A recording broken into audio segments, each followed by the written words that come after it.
Just 3 weeks ago, Iowa State got a commitment from a 2026 basketball player that shocked the world. Everyone was excited. Now, yesterday, they get in the mail, well, I guess the Twitters.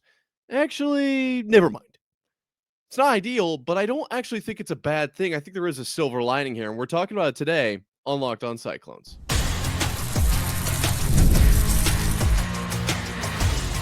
You are Locked On Cyclones, your daily podcast on the Iowa State Cyclones, part of the Locked On Podcast Network, your team every day. Welcome into Locked On Cyclones, part of the Locked On Podcast Network, your team every day. Shout out to you for being here every single day and making this your first watch or listen of the day. I appreciate it more than you know. Whether you're watching YouTube or listening on your favorite podcasting platform, be sure to hit subscribe so we can prove once and for all that it is, in fact, a Cyclone state. Today, we are talking some basketball to get things started off. Marcus Zelee has decommitted from Iowa State. We'll talk about that situation first, and then we'll kind of go over why I actually think it's oddly enough, a good thing. Then we're going to be talking about some Big 10 versus Big 12. And I mean, Twitter is amazing. We've kind of already brought it up twice in the first 2 minutes of today's show. But there was some Twitter stuff going down as far as Big 10, Big 12, Iowa State. And we had to talk about it. And there is some very interesting points to be made, big picture in that conversation as well. We'll talk about the second segment.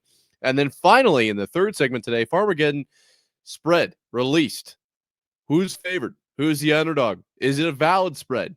Is it incorrect? We'll talk about that to round things out. Can't wait to dive into all that and more. But first, today's episode is brought to you by Game Time. Download the Game Time app, create an account, and use code LOCKEDONCollege for $20 off your first purchase. All right, let's talk about Marcus Zelee, a man that really could have changed Iowa State basketball for the better. I don't know if you remember, just about 3 weeks ago, almost to the day, I believe, did a whole I'm pretty sure we did a whole first segment for sure. I don't know if we did a whole show or not, talking about Marcus Zelee and his commitment. I watched his highlights, watched his tape. Really excited. I was pretty excited about this kid coming to Iowa State. I believe he's a 3-star, but wasn't exactly playing that way. Yes, 3-star, nationally ranked top 50 point guard based on his Twitter bio, or I guess his X-profile bio. But I felt like he played outside of that. I felt like he played better than a 3-star. And based on the commitments that Iowa State already had, like this, to me, I was like, all right, this is awesome. We're kind of already keeping the ball moving, if you will. How they go about getting all these top talents in year after year is beyond me. We were really excited, or at least I was. Me and all of my buddies, you can see here on screen with me. Super pumped up about Marcus Zelee coming to Iowa State. And then today, my phone kind of starts blowing up a little bit. And it's like, what is that? Usually when that happens, it's at least worth reading, right? We turn on put on the readers, and it says Marcus Zelee has decommitted from Iowa State. I'm like, man, that name sounds oddly familiar. Who is that guy? Click on it, do like 2 seconds of research. I'm like, I was just talking about this guy 3 weeks ago. 20 days, Marcus Zelee was committed to Iowa State. He put out a tweet 8 hours ago at time of recording. After heavy deliberation with my family and coaches, I will be decommitting from Iowa State College. Coaches, my recruitment is fully open. Thanks to TJ Blunt, Blunt for the opportunity. Here's the deal. First off, he said his recruitment's fully open, so we can probably still snag this guy. Okay. Now, the first question is probably why. I hate to say this. I do think that the probably only answer here is money. From just an outsider's perspective, that's kind of the downside of this. It's something that's not really in anyone's super strong control. Don't love that. So by now you're probably wondering what's the bright side of this, because we just lost a really solid commit to something that's not exactly really the money side of things. This is such a not ideal situation for us to be in. And even the whole decommit thing is just wild to me, but nonetheless, what is the bright side? To me, the bright side is, if you remember back, and I may not have brought this up, but I certainly did see this, and it's right here in front of me. And if you were following closely, anyone else, they may have talked about this. Marcus Zelee accepted the offer that Iowa State sent out in less than 48 hours. Okay. Now, there's a couple sides to this coin, but the one that I would like to focus on, call out in the air, if you will, is that this is an indication that Iowa State is now in the top talent as far or in the top tier, I suppose, as far as basketball schools, talent development. Um, I'm just starting to think like college football 26, like, university prestige or whatever it is, and championship contenders and all these grades that the schools get in the game. Like they're real. They're things that kids actually consider when picking out schools. And it seems like Iowa State's grading very well in a lot of those areas. If one of the top guards in the nation is going to get an offer from Iowa State, less than 2 days later say, yep, I'm going there. I'm committing there. And then it's something outside of, really, I would like to say, Iowa State's control, that is keeping him from going to Iowa State in the money side of things. Now, I don't know exactly what this was related to. Maybe it wasn't money. Okay. Maybe it was money and it was just that it was structured differently than a different school. It's apparently his recruitment is fully open. Is that potentially a leverage, negotiations, quote unquote, tactic? Wild that we're talking about this with college players, but it is, or I guess high school, but that is the case. I don't have the answers, unfortunately. You're not here with the Cyclone Insider Show. You're here with Locked On Cyclones, where I'm just trying to kind of observe and report for you guys, if you will. But I feel like the upside here is that Iowa State is immediately, if you get an offer from Iowa State, your immediate reaction is, yes, I will go there. And then you get diving into the numbers and you're like, well, actually, you guys don't get any support from your board regents and probably not going to pay me as much as I deserve or whatever, which, you know what, go get your bag. Nothing against that. But it's just kind of a tough situation for Iowa State to be in, for Jamie Pollard to be in. If it's one of the things where, Iowa State, maybe this is a long-term, over the next 4 years, not going to see as much income as I would like. Maybe this is if Iowa State's going to pay every single athlete, like Jamie Pollard talked about, and they are doing, there's not as big of a cut for men's basketball and football. Maybe that's a part of it. I don't know for sure. I don't even know that money is the problem for Marcus Zelee. I just know this. Marcus Zelee is no longer committed to Iowa State, though his recruitment is fully open. So, TJ Otzelberger, I know you're watching this. First shout out. Pretty cool. You want to give me tickets to any game, even a practice. I'll be there. Maybe send him a couple other texts. Fully open. He didn't say open for everyone but Iowa State. Just something to think about. But also, we don't know exactly what it is. What I do know, he's decommitted. Yes. What I also know, he committed within 2 days of receiving his offer. What I can conclude from that, and maybe we should have concluded this the first time, it's the same conclusion. It's that Iowa State is a premier school as far as development. I mean, look at Curtis Jones, just got signed to the Nugs, right? I mean, balling out. It's a 2-way contract, but it's still, I mean, he was balling out for the Nuggets, and I believe Keyshawn was as well, not for the Nuggets, but balling out in this summer league period. Iowa State developing top tier talent. We're going to see a lot of guys in the next few years in the NBA for sure, based off of this current roster, and I think in the next 2-3 years, we've seen where they're at. With Otzelberger versus the years prior, I think that we're very close to a breakout season. I think there's a lot of positives. The one negative is if it was money, that's not really ideal. It's not. There's a lot of issues with that. Is it versus the Big East, where the Big East isn't really having to pay their football as much or at all, where they can just pay basketball an extremely large number? It's hard for any school really to compete with that. Like in Alabama, that's going to be pretty tough to compete with, because would Alabama rather be good at football or basketball? Probably football, based on the fact that they're in the SEC and in Alabama. So, it's not going to be easy for Iowa State to compete in that regard anyway. But over the next 4 years without the Board of Regents, that's another angle that we have to consider. So, just reporting right now, Marcus Zelee currently decommitted from Iowa State, but never know. Maybe he ends up recommitting. That'd be pretty cool. That would be awesome. Now, let's pivot away from basketball and talk football. You don't want to go anywhere. It's Iowa versus Iowa State, but with a little twist coming up right after this. Have you ever decided at the last minute to head to a ball game with friends or family? Maybe it's a game day and you suddenly realize you want to be in the stands. That's exactly where Game Time comes in. It's the easiest way to grab last minute tickets without the stress. With the money you save on tickets, you can splurge on food, drinks, merch, even invite a bigger group to come with you because everyone knows sports is about the people that you're enjoying them with. Game Time makes it possible. Game Time makes buying tickets fast and simple as well. Prices on the app actually drop the closer you get to first pitch, and they've got incredible last minute deals, clear seat views, and a lowest price guarantee that takes the worry out of buying. Game Time is the official ticketing partner of Locked On MLB, making it easy to browse the app for an exciting upcoming MLB game. Obviously, big fan of the Cubbies over here close to Chicago, at least. Take the guesswork out of buying tickets with Game Time. Download the Game Time app, create an account, and use code LOCKEDONCollege for $20 off your first purchase. Terms apply. Again, create an account and redeem code LOCKEDONCOLLEGE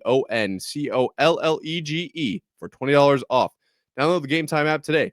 Last minute tickets, lowest price guaranteed. So we're going to have to pivot a little bit from basketball. I know everyone here was just super thrilled to be talking about the B-ball, about the orange ball on the hardwood in basically Hilton Coliseum. But now, here at Locked On Cyclones, part of Locked On Podcast Network, your team every day, we are pivoting towards not just football, but Iowa versus Iowa State, and not just that, also Twitter beef. So this, this is a fun one. Let's dive right on into it.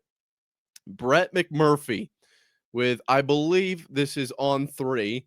That's what this little icon is here. Put out a tweet. He's America's college football insider with On 3 Sports, also known as Our Own. Okay. Put out a tweet here. It says, Big Ten's Tony Petitti. Quote. Now, this is very important. You have to listen up to this. Quote, if you're 6-3 in the Big Ten, I would argue that's a good record. If you stumble in the non-conference, I don't know why that would disqualify you. And then what he's talking about is from playoff contention. End of quote. Okay. First off, that's pretty wild to think about. And we'll get into that here in just a second. Kind of some context around what would that look like in, obviously the Big Ten last year, but the Big 12 last year. It'll put some context into what he's saying. But let's get into Twitter beef really quickly. The Big 12 Conference, the Big 12 Conference, official Twitter or X, put out a quote tweet. It says, a 6-3 team stumbling in the non-conference. And it's a picture of Kyle Conradi jumping up after he made his kick in Kinnick last year with the Iowa players walking off the field.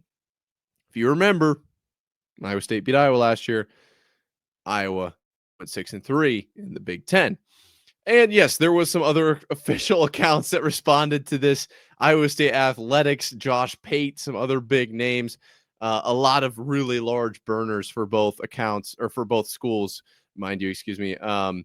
Talking about, and a lot of upset, a lot of upset Iowa fans in here.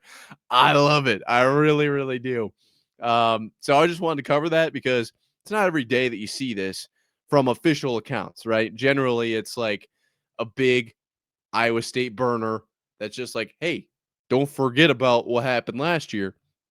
And then all the Iowa burners are all kind of like, getting all upset about it.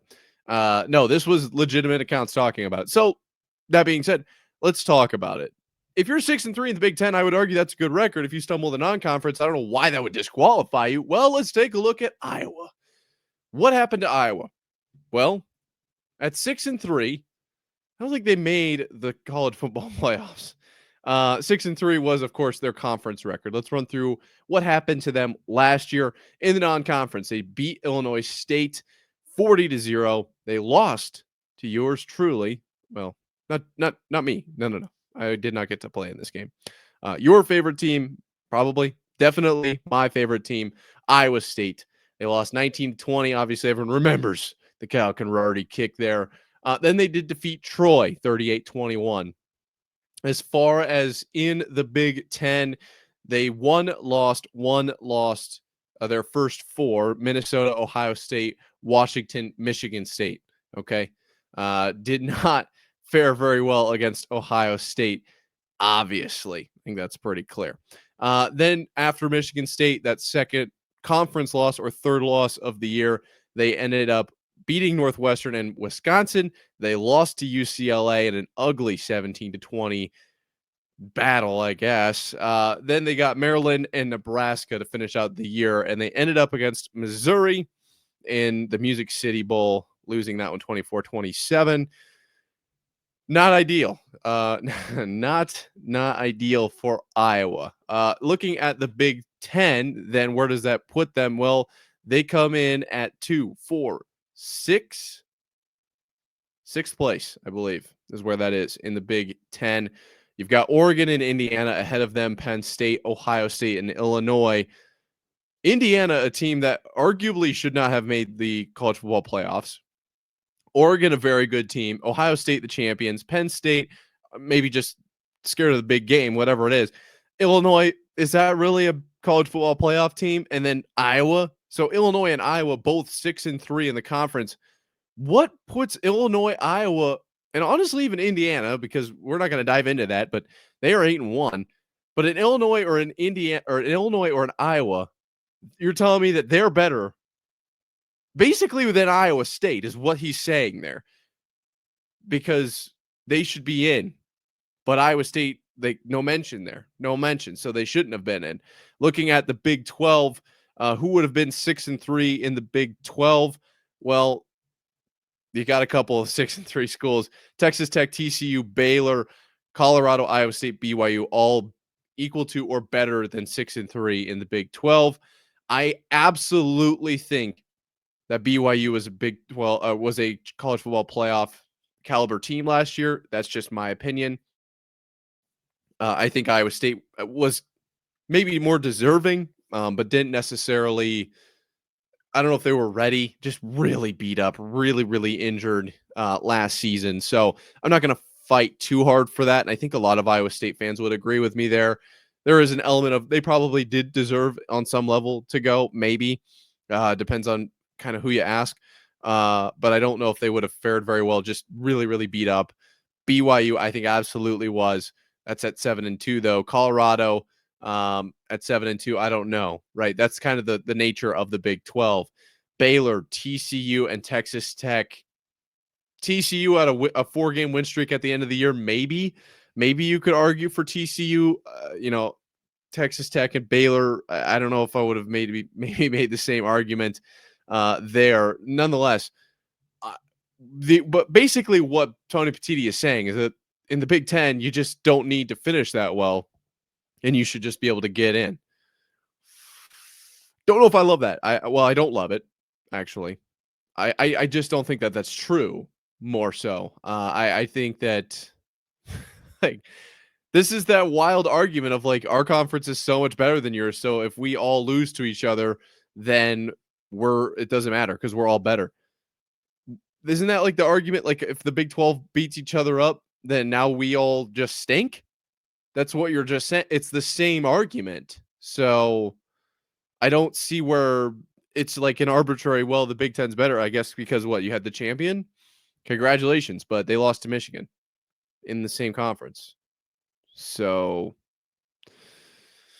hard to really nail that down, gonna be honest. I don't think I agree with Tony Petitti here. I certainly don't agree with it last year. Iowa was not a Big 12 or not a college football playoff team. And if they were, then by that argument, Iowa State obviously would be the team that beat them in the non-conference.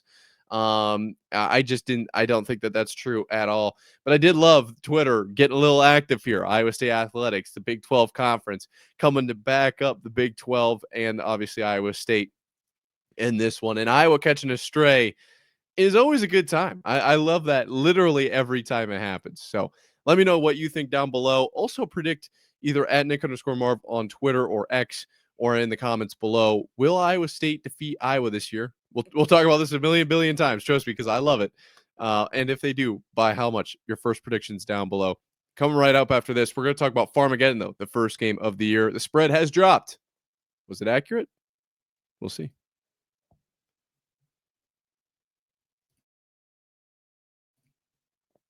So if you've been listening to the show for the last few weeks, we've been doing Farmageddon Fridays here at Locked On Cyclones, part of Locked On Podcast Network, your team every day, as well as Locked On Kansas State.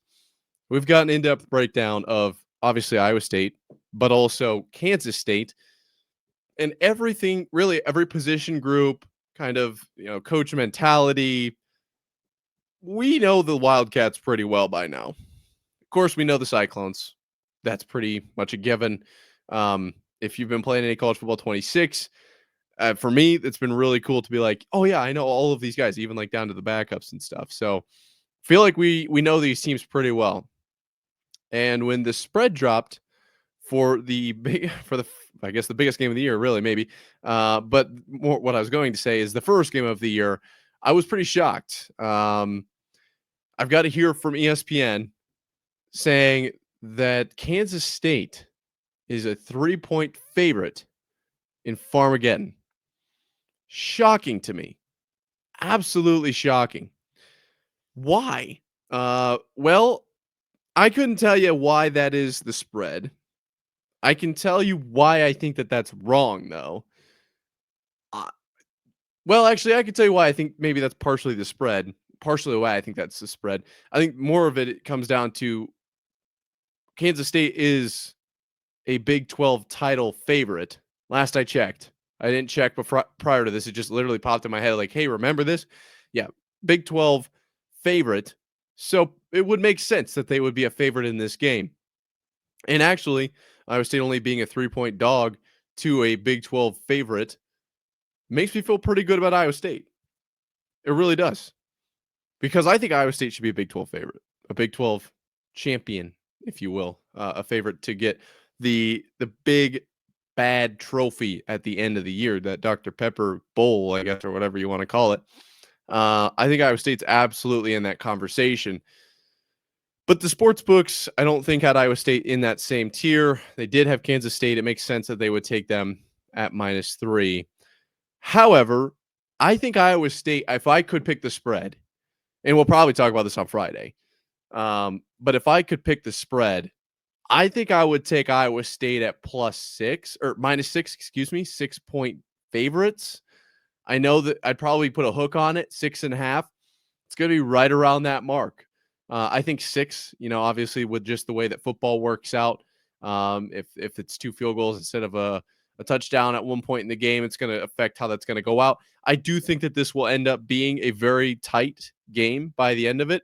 I know that that's not always the case.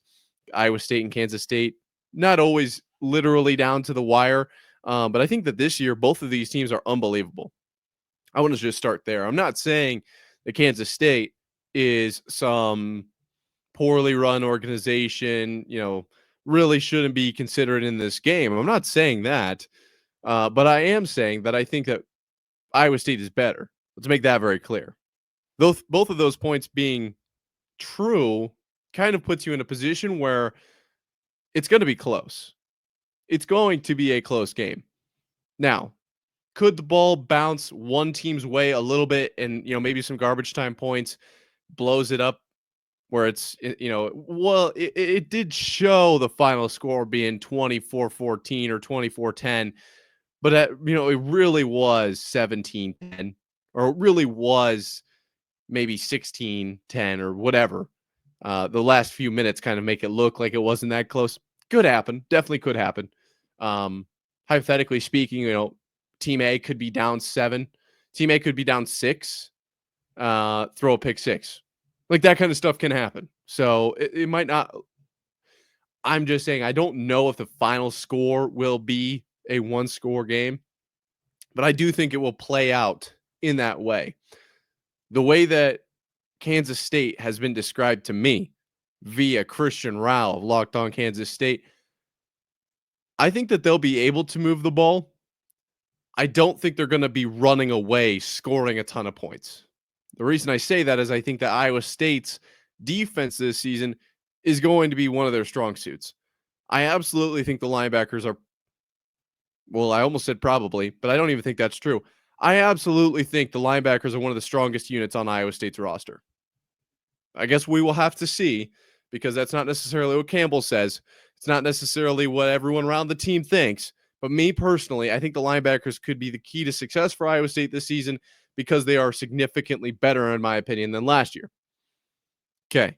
That being said, they're not the only ones on the defense. I think the secondary is going to be very good last season. Not necessarily better skill-wise than last year. At least at this point in the season, I think it's fair to want to see more before we make that conclusion. But I do think that they're going to get enough help from the linebacker and the defensive line units that they will balance out. And I've talked about this before. And if you're watching on YouTube, I'll give you a visual representation. I think it was last year, skill level way up here, help they were getting way down here.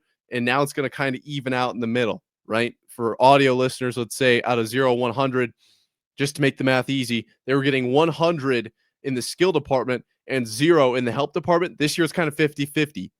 Now, that's a super oversimplification. I'm not saying they're half as good as they were last year. I'm just saying they're not as good, I don't think, as of right now until we see more. Let's just say they're not as good, but they're getting more help, and it's going to make their job a lot easier. Don't need to be as good when your job's easier. Is it harder to nail in a 10 million pound nail? I don't know. Are those... I'm thinking of like railroad tracks, but now that I'm thinking about it, the heavier the nail is, maybe the easier it would be. Just think about like how hard it would be to toss a 10-pound salad in a little bowl versus if you had a massive pool to mix it in. Probably be easier to mix it in the pool. I don't know. I might be the worst person with analogies of all time. That was wild. Anyways, the point is the help is going to be big for that secondary. And I think the defensive line, as I mentioned, they will provide that help. I think they're going to be stuffing up run holes, and I think they're absolutely going to be getting to the quarterback more than they were last year. I absolutely think that. The bar is set very low, but I think that they have no problem superseding what they did last year. I think Tomato McDonough is a guy that is not being talked about very much, but could absolutely be the spark, be the guy for Iowa State. Dom Orange returning. Like, are you kidding me? So, without doing a full deep breakdown on each unit, I just think the defense is really, really solid. Is Kansas State good? Yes. Will they maybe break one? Potentially. It's the first game of the season. So the offense is obviously going to have a bit of an advantage. Kansas State going to be able to score points, not quite run all over the field, though. It's going to come down to Iowa State's offense. And I think Iowa State is being slept on by everybody, which is why I think that 3-point line is not enough. I think everyone sees the missing pieces in Higgins and Knoll and assumes, Iowa State's not going to be able to score. You're returning Hansen and Abu Sama, and you've also got, like Christian says, maybe an A-tier, well, definitely an A-tier, but maybe an all-name team guy in River Peppers also coming out of the backfield. That right there it alone is enough to absolutely elevate Iowa State's offense just from last season. You can't just, I think they're going to be better, but you can't just ignore that is what I'm saying. In the receiving department, the tight ends got significantly better than last year, in my opinion. Obviously, guys returning from injury, off of red shirts, Cooper Alexander, and guys coming in from the portal, it's impossible to know yet. And I believe that Chase Sowell and Xavier Townsend are going to be very good. So the combination of Iowa State's defense being able to hang with Kansas State, with the combination of that plus their offense being overlooked, I don't think 3 points is enough. I don't think that's right, I guess is maybe a better way of saying it. I absolutely think Iowa State should be favored, and I'm going to go so far as to say 6. But like I said, I do think it will be close unless it gets kind of blown up in garbage time. Who knows? Maybe the second stringers come in and score a bunch of points. I don't know. I think it'll be a close game. But I think Iowa State comes out on top. What do you guys think down below? Now, I guess I'm throwing out 2 score predictions. What do you think of Iowa? What do you think of Kansas State? What do you think of Iowa potentially being a playoff team? That's ridiculous. That is ridiculous. Don't even get me started with that. You can let me know in the comments down below or at Nick_Marv on Twitter. I appreciate every single one of you guys for listening till this point. Be sure, if you haven't already, to hit subscribe down below. It's completely free and helps us prove it's a Cyclone state. I actually just heard the like button. The like button is like the battle with Iowa. The subscribe button, that's more for the state. The like button is directly with Iowa. That being said, stay safe out there. Until next time, Cyclone fans, sayonara.